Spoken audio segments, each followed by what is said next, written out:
I come back to the Channel T's 1975.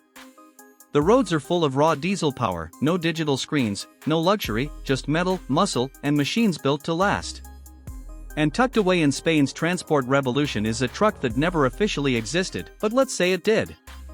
Imagine the Pegaso Troner, born a decade early. A prototype or early concept that paved the way for what would later become an icon. Let's dive into what the 1975 Pegaso Troner might have looked and felt like if it had hit the road back then. Right away, you'd notice its bold presence. Sharp, industrial lines defined the cab, with a wide stance and flat panels that looked like they were drawn with a ruler.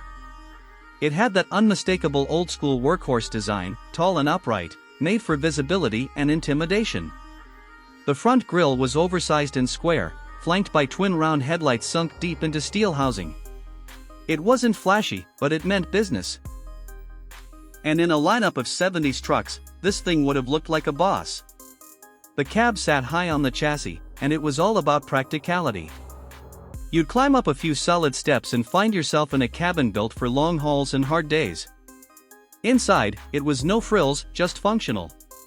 A metal dashboard with analog gauges that bounced when you hit a bump, switchgear that clicked with authority, and bench seating tough enough to survive a decade of abuse. Storage was minimal, but there was enough room for 2 bunks in the sleeper version. No AC, no infotainment, just the hum of the diesel engine and the occasional rattle of the road. Now, let's talk power. Under the hood of this fictional Troner sat a big Pegaso-built inline-6 diesel, around 10.5 liters, pushing about 260 horsepower and a hefty chunk of torque.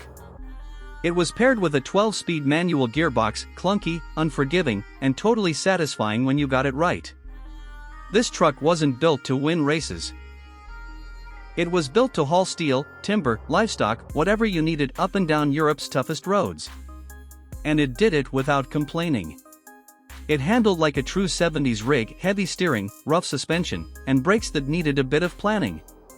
But it had character. You didn't just drive it, you worked it. Fuel economy wasn't its strong suit, but reliability and toughness were.